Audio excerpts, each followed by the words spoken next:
the Ask Sessions. We've got Matt Riley, who's head of A&R at AWOL, and he joins us to answer your questions about labels and distribution in 2021. Hello, Matt. Hey, how you doing? Do we even need labels in 2021? That's the first question I got sent. I mean, I asked it like it was something I came up with, but it wasn't.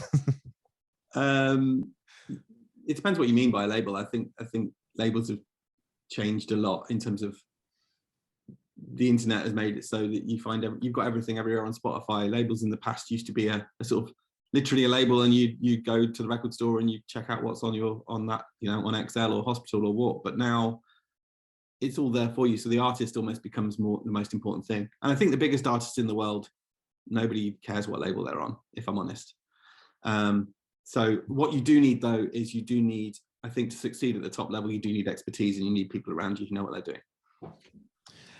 There's different tiers of distribution deals, like, within like a company like yourselves, where most people can upload their music, but it tiers up, doesn't it?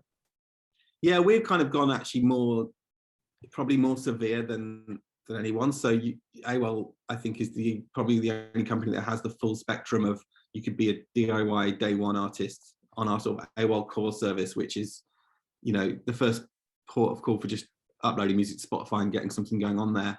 And then right at the other side, we have our AWOL Recordings artist, which is where it's the full shebang. It's the kind of everything you would hope for from a partner and from a label, but you retain your copyrights and you are in control. We don't have as much in between now. We've made it so if we're investing in artists, even early days, we will do a lot for them from day one. So yeah, it's kind of an ecosystem, but yeah, that's how we work. So we would see ourselves, yes, we have a distribution side at the bottom, but really what we're doing at the top end is not much different than a full-on label. So if I was to send you in my my Gregorian banjo project, which is like fit to take off in 2022, and it started like streaming really well, and it started building up a little bit of buzz and a little bit of hype, like I could go on by just uploading my music to you for nothing, and then from there graduate to like a bigger deal and more money and more exposure and more of a team around me.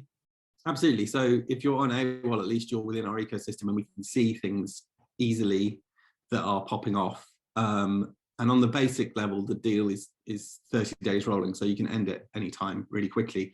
What I would say to that is, if you do have something hot, it's not going to be just us that are going to be all over you. You'll have the industry at large probably hitting you up, and I think that's probably the best approach to try to get going somewhere. You're never going to get signed to a label by nagging them to sign you. You're going to get opportunities because of what you're doing on your own terms, and the hustle is probably more. It's better to hustle someone at radio to play your records, or a Spotify person to playlist you, than it would be to try and get an A&R just to sign you because you're sending it to them. Often we send so much music, and a lot of it is really good, but context is everything. So when we're looking at a hot new band, if there's more to discover, and there's like, oh, I see they've been written about here, or they're doing this here, or whatever, that always helps. And I know it's bullshit, but the buzz of all the labels looking at an artist, it does matter. It shouldn't, but it does. And that kind of heat is important. I'd say the final thing is, too much is not good. So if you've been putting out tracks for years and nothing's happened, that doesn't look very good. So if no one's listening to your music, just delete it and pretend you're new. Do you think that's like the best way to go? Because like, I mean, yeah, I like, is a band name change sometimes worth it? Have you seen it work before, where somebody's been like releasing for years and then they switch it up and it works? It can work. I mean, I'm trying to think of examples. An artist that was making sort of jazz music in 2010, maybe slightly earlier than that, and was doing okay, but not really got anywhere, suddenly changed their name and put a mask on, and that was Subtract. And I didn't know that. Worked pretty well. He was releasing as Aaron Jerome for quite a while in the London jazz scene and not kind of getting anywhere. Stuck a mask on, changed his name. I wouldn't say you have to change it up. I just mean that if you've got some old demos from a couple of years ago that didn't really get any traction, like making them disappear and coming back with your appearing fresh and new is everything. Yeah, Let's start. I definitely agree with that. Also, Subtract needs to come back because he hasn't done anything in ages. Yeah. Is there? Do you have any advice and tips for getting your music onto playlists and streaming services? This is something I get asked quite a lot, and I feel like streaming services, as much as I know the people that work in both of or both the big ones, Spotify and Apple, still feels like the dark arts.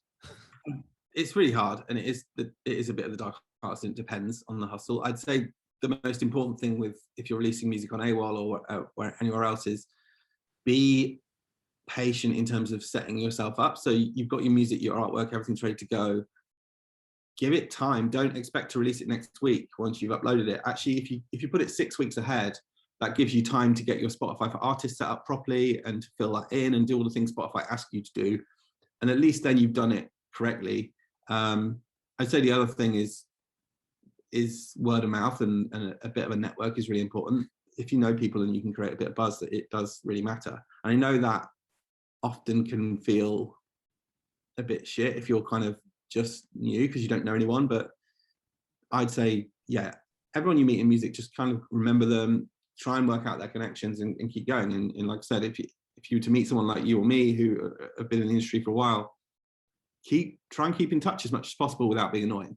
Yeah, well, that's like basically just like not every other day, like an email for months. No, but I definitely want, like, there'll be things like so there's a band that we're starting to work more with at the moment called Porridge from Manchester, who great band, love that band.